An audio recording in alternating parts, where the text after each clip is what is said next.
여론조사 조작은 선거 조작의 전조. 믿을 수 없는 여론조사 결과들. 최근 며칠 사이에 갑자기 이재명 민주당 후보와 김문수 국힘당 후보의 지지율 격차가 줄어들었다는 여론조사 결과 보도가 이어졌습니다. 한국갤럽이 23일 발표한 자체 여론조사 결과를 보면 이재명 45%, 김문수 36%로 지지율 격차가 10%포인트 안쪽으로 잡혔습니다. 이는 일주일 전의 격차 22%포인트에 비해 크게 줄어든 것입니다. 여기에 이준석 개혁신당 후보도 8%에서 10%로 상승해 국힘당 측에 김문수, 이준석 단일화를 하면 이재명을 꺾을 수 있다는 희망을 품게 만들었습니다. 그러나 이 결과를 두고 민주당 중앙선거대책위원회의 천준호 전략본부장은 보수층 과표집이 원인이라고 지목했습니다. 보수층이 비정상적으로 많이 응답했다는 뜻입니다. 실제로 자신을 보수 성향이라고 밝힌 응답자가 349명, 진보 성향이라고 밝힌 응답자가 234명으로 보수 응답자가 무려 1.5배나 많았습니다. 그런데 바로 전주의 결과를 보면 보수 응답자가 300명, 진보 응답자가 295명으로 거의 비슷했습니다. 일주일 사이에 국민의 정치 성향이 이렇게 급격히 변할 수는 없으니 정상적인 여론조사 결과라고 볼 수 없습니다. 한국갤럽은 1974년 설립된 오래된 여론조사 업체로 국내에서는 상당한 권위가 있는 기업입니다. 그런데 이런 비정상적인 여론조사 결과를 발표한 걸 보면 평소에 신뢰를 쌓다가 결정적일 때 여론조사를 조작하는 역할을 맡은 것 아니냐는 의심이 들게 합니다. 지난 20대 대선 때도 한국갤럽은 2022년 2월 셋째 주 여론조사 결과에서 윤석열 지지율이 갑자기 37%에서 41%로 껑충 뛰고 이재명 지지율은 36%에서 34%로 떨어졌다고 발표해 여론을 흔든 적이 있습니다. 한국갤럽은 미국의 갤럽이 조직한 갤럽 인터내셔널에 가입했으며 미국과도 밀접한 관계를 맺고 있는 것으로 보입니다. 이명박 정권에서 방송통신위원장을 했던 최시중은 한국갤럽 회장 시절인 1997년 주한미 대사를 만나 대선 판세 여론조사 내용을 전하기도 했습니다. 당시는 여론조사 결과 공표 금지 기간이라서 공직선거법 위반 행위였지만 미국과 연루된 사건이어서인지 수사조차 이루어지지 않았습니다. 여론조사 공정도 22일 이재명 45.1%, 김문수 41.9%라는 여론조사 결과를 발표했습니다. 아예 오차 범인의 접전을 벌이는 걸로 나온 것입니다. 그런데 이 업체는 2월 2일에서 3일 펜앤드마이크의 의뢰로 여론조사를 진행해 윤석열 지지율이 51%나 나왔다고 발표한 곳입니다. 국회에서 이미 탄핵당한 내란 수교의 지지율을 조사한 것도 황당하지만 지지율을 어떻게 51%로 만들어냈는지 신기할 정도입니다.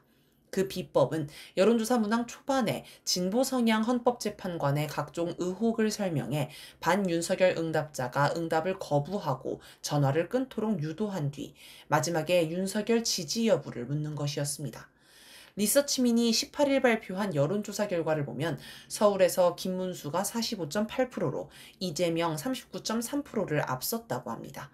그런데 여론조사 문항 3번에서 6번까지 반이재명 개헌연대라는 표현이 반복적으로 나오고 9번 문항에서는 최근 이재명 후보는 허위사실 공표죄로 대법원에서 유죄 취지 파기환송 판결을 받았지만 환송받은 고등법원은 재판을 대선 이후로 미룬 상황에서 더불어민주당은 허위사실 공표죄 요건에서 행위를 삭제하는 공직선거법 개정안을 국회 행안위에서 단독으로 통과시켰습니다. 라는 문구를 넣어 이재명 지지층이 여론조사 응답을 거부하도록 유도했습니다. 이러면 보수층이 과표집될 수 있는데 정치 성향을 묻는 문항이 없어 확인할 수도 없습니다.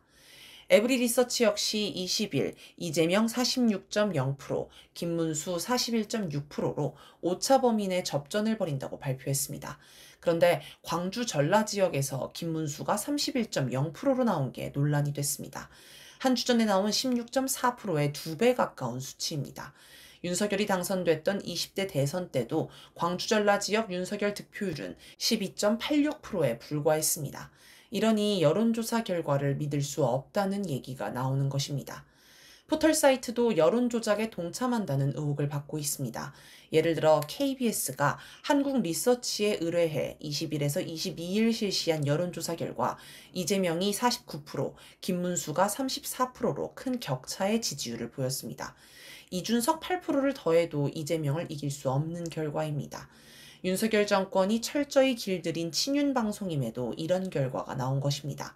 그런데 이 소식을 전한 KBS 뉴스 보도는 포털 사이트에 노출이 거의 안 됐고 두 후보가 오차 범위 내에서 접전이라는 여론조사 결과가 집중적으로 노출되었습니다. 이런 편향성은 특히 포털 다음이 심하다고 합니다. 여론조사 업체와 적폐 언론들이 여론조사 결과를 조작하는 건 보수층 결집을 위해서입니다. 지지율 격차가 커서 도저히 김문수가 이길 가망이 안 보이면 보수층이 아예 투표를 포기할 수 있습니다. 또 김문수, 이준석 단일화를 압박하는 목적도 있을 것입니다. 나아가 여론조사 결과가 엇비슷하면 선거 조작을 자행할 수도 있습니다. 여론조사 결과 지지율 격차가 너무 큰데 선거 조작을 하면 국민이 수긍하지 못하고 반발하기 때문입니다. 국힘당의 왜곡. 비정상적인 여론조사 결과의 기본 원인은 여론조사 업체들의 조작이지만 국힘당의 사실 왜곡과 네거티브 공세도 하나의 원인입니다. 선거운동이 본격화하면서 김문수, 이준석이 이재명을 집중적으로 공략한 지점은 커피 원가 120원과 호텔 경제학 논란입니다. 커피 원가 120원 얘기는 이재명이 유세에서 커피 한 잔 팔면 8,000원에서 1만 원 받을 수 있는데 원가가 내가 알아보니까 120원이라고 말한 걸 두고 벌어진 논란입니다. 김용태 국힘당 비대위원장은 자영업자들의 땀과 정성은 외면한 채 폭리를 취하는 것처럼 몰아갔다라며 이재명을 공격했습니다. 아예 국힘당 지도부가 나서서 이재명을 허위사실 유포 혐의로 고발하겠다고까지 했습니다. 물론 이재명은 더 나은 영업을 하도록 지원해주겠다는 말을 한 건데 그 말을 빼내서 왜곡하는 것이라고 해명했습니다. 전국카페 가맹점주협의회와 전국카페 운영자협의회도 기자회견을 열어 이재명 지지 선언을 하면서 국힘당이 말꼬리 잡는 논쟁이 나버린다고 지적했습니다. 하지만 이재명이 유세에서 공격에 빌미를 준 건 아쉬운 부분입니다. 호텔 경제학은 지난 대선 때도 나왔던 얘기인데 관광객이 호텔에 예약금을 냈다가 취소해 도로 받아가도 그 사이에 돈이 돌아 경제가 활성화된다는 케인즈주의 경제학 이론입니다. 그런데 이걸 가지고 이준석은 이재명을 엉터리 경제 이론을 펴는 사람으로 몰고 갔습니다. 심지어는 독일 공산당까지 언급하며 색깔론으로 공격했습니다. 사실 이 내용은 현실에서 맞냐 틀리냐의 문제라기보다는 내용 자체가 좀 어렵다 보니 이해하기 힘들다는 게 문제입니다. 경제학을 공부한 유시민 작가도 대학원 수준의 경제 정책사에 대한 공부 없이는 소화하기 어려운 논쟁이라고 지적했습니다. 그런데 이재명은 이걸 자꾸 설명하려고 하면서 논란을 키운 측면이 있습니다. 21일 유세 때는 그것을 이해 못하는 것이라면 바보고 곡해하는 것이라면 나쁜 사람들이라고 했는데 뜻은 알겠으나 부적절합니다. 민주당의 부자 몸살이기식 대응도 문제가 있습니다. 지기현 판사의 룸살롱 접대 의혹 대응도 답답한 측면이 있습니다. 증거가 있다면 국민에게 모두 공개하고 판단을 맡기면 될 걸 하나씩 천천히 공개하는 바람에 지기현 측이 대응할 시간을 벌어줬다는 지적이 있습니다. 또 진실 공방이 아닌 정치 공방으로 비치기도 했습니다. 대선에 돌입하고 시간이 흐르면서 이러저러한 쟁점이 계속 생기는데 민주당은 선거 기조를 잊지 말자 12.3 내란, 응징하자 내란 세력으로 단단히 잡고 가야 합니다. 대세는 바뀌지 않는다. 적폐 세력이 여론 조작을 아무리 해도 추세는 절대 바뀌지 않습니다. 이는 객관적으로 확인할 수 있습니다. 첫째, 여론조사 결과를 봐도 중도층의 지지율에 변화가 크지 않다는 게 중요합니다. 진보와 보수 유권자의 표는 어느 정도 고정되어 있기 때문에 중도층의 변화가 중요합니다. 리얼미터가 24일 발표한 여론조사 결과를 보면 중도층에서 이재명이 2.0%포인트 떨어진 48.4%, 김문수가 1.5%포인트 오른 32.4%가 나왔습니다. 오차 범위 내에서 큰 변화가 없음을 알 수 있습니다. 둘째, 정권교체 여론도 큰 변화가 없습니다. 리얼미터 24일 발표 결과를 보면 정권 교체를 바라는 여론이 52.9%로 전주에 비해 0.7%포인트 줄었고 정권 연장 여론은 40.8%로 0.3%포인트 올랐습니다. 이 정도는 정권 교체 여론에 거의 변화가 없는 셈입니다. 셋째, 선거 유세 현장의 열기가 압도적입니다. 이재명 유세 현장은 지역을 가리지 않고 그 열기가 대단합니다. 가는 곳마다 수많은 사람들이 몰려들고 환호성도 깜짝 놀랄 수준입니다.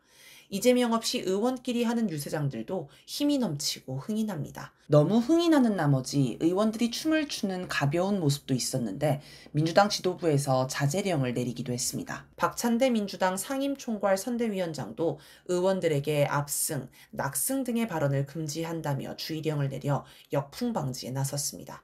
최근 여론조사 결과가 진보민주 세력에 긴장감을 주는 긍정 효과도 있습니다. 반면 김문수 유세 현장은 기운이 없고 허름합니다. 사람도 별로 모이지 않습니다. 심지어 김문수 유세 차량에서 이재명 유세 현장을 생중계하는 어이없는 일도 있었습니다.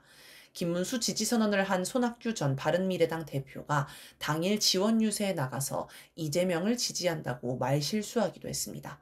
그런데 더 황당한 건 이재명을 지지한다는 연설을 듣고 유세장에 있던 청중들이 환호성을 질렀다는 겁니다. 전반적으로 나사가 빠진 모습입니다. 내란 세력이 어떻게든 대선에서 역전을 노리고 있지만 내란 세력을 철저히 응징하려는 국민의 의지가 굳건한 이상 결코 내란 세력의 뜻대로 되지는 않을 것입니다. 이 글에 나오는 여론조사 결과는 중앙선거 여론조사 심의위원회 홈페이지를 참조.